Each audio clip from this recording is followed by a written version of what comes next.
Dragonlife is an EU Life Plus project supported by the Nature and Biodiversity programme. The overall aim of the project is to protect small and isolated populations of the threatened dragonfly, yellow-spotted whiteface, Leucorrhinia pectoralis, and the amphibian common spadefoot toad, Pelobates fuscus, in their northern distribution areas in Denmark and Estonia. The project is a collaboration between Estonia and Denmark and has the Estonian Environmental Board as lead partner. 5 Danish municipalities are participating: Hjørring, Gribskov, Hillerød, Allerød and Vejle, as well as the Danish consultancy Amphi. The main reason why these 2 target species have declined dramatically in the second half of the 20th century is loss of suitable wetlands and freshwater bodies. The mean to achieve the main goal of the Dragonlife project is therefore to preserve the small freshwater bodies where these semi-aquatic species complete their complex life cycles. The project video was made with the contribution of the Life Financial Instrument of the European Community.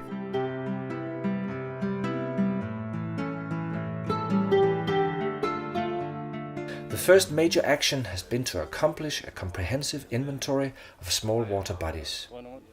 Why are these 2 species disappearing, and what habitat requirements do they need to survive? All of these studies are published scientifically and compiled in a best practice guideline. Expert on dragonflies, entomologist Lars Iversen, explains here why the baseline studies are so important for the long-term management of threatened species.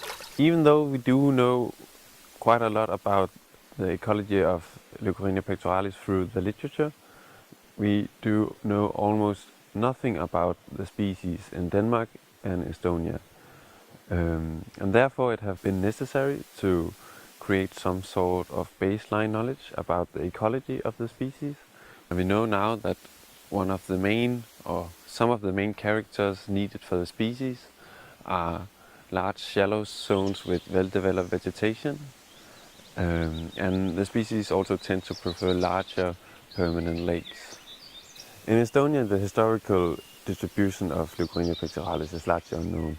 So in that sense, the LIFE project has been a much more novel study on the general status of this species in the country in general. The results gained will hopefully help creating stepping stones between the small isolated population of Leucorrhinia pectoralis in Denmark, and thereby securing the long-term persistence of the species within these isolated populations.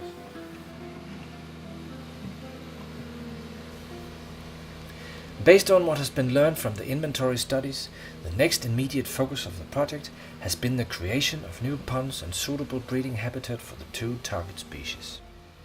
Efforts included protection and managing of the surrounding terrestrial habitat. The texture of the surrounding land habitat appears to play a significant role for the survival of Pelobates fuscus. The spadefoot toad requires exposed sandy areas to be able to dig into the soil and hide away from its enemies and to hibernate. Some of the mineral sand in excess from the new ponds has therefore been transformed into suitable Pelobates land habitat. During the project period, 83 small water bodies in Estonia and Denmark were dug and 106 restored.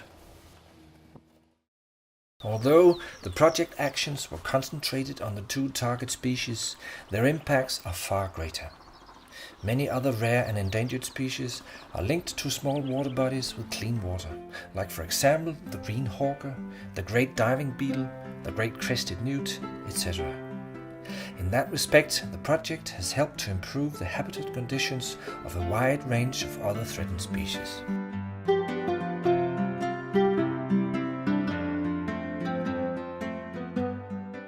In Denmark since World War II, Pelobates fuscus has disappeared from most of its previous distribution range. Only a few isolated populations remain, some of these down to only a handful of adult individuals. At the brink of dying out locally, Dragonlife has focused on establishing reserve populations within specific Natura 2000 sites, where long-term survival of the species is most probable. Egg strings from surrounding uplands have carefully been collected to protect the genetic material of the region. Once collected, eggs were hatched in captivity to ensure almost 100% survival of larvae.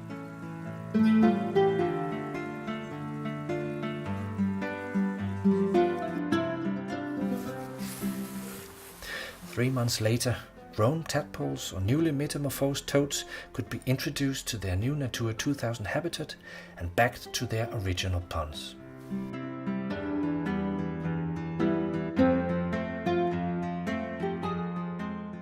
Another important activity of the Dragonlife project has been the issue of sustainability. It is crucial that the momentum of the project is maintained and passed on into the future. Zoologist and amphibian expert Rino Ranap explains here why a significant part of the Dragonlife project has been dedicated education, training activities and public awareness. To secure the future of those two species, it is very important to raise public awareness, to involve local people, local landowners, also school children, because when kids can see the real actions, can see the living animals in nature, in their natural habitats, then they start to understand better why it is important that the species will live long and will not disappear from our nature, and therefore a rather big part of the project is targeted to those issues, to involve people, to make guided tours, to take people to the nature, to show them the results of the actions. In Denmark, very often local people and school kids have been asked to come and release toadlets after they have taken back to the nature from the rearing center. Both in Denmark and in Estonia, exhibitions have been elaborated to convey the results of the project to a broader audience.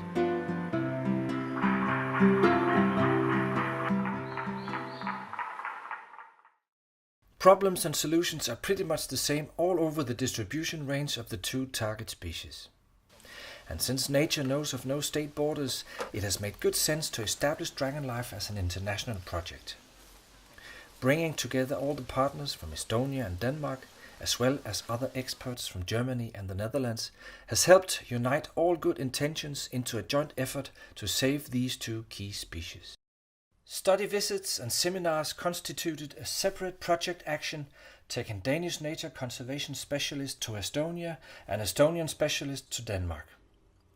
As a result of the various events, discussions and joint activities, the wildlife managers who will be continuing the work in the future have gained new information and experiences.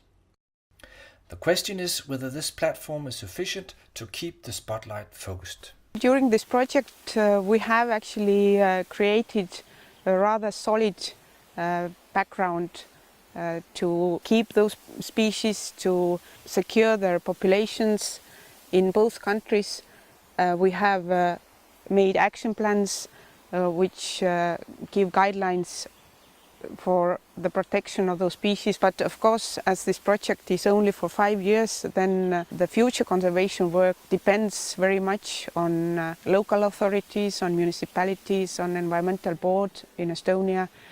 Therefore, they have to continue this work because a lot of knowledge have been gained, and international cooperation between two countries have given a lot of new information both to experts and managers, and therefore I think it is now a very good platform to continue the species protection work.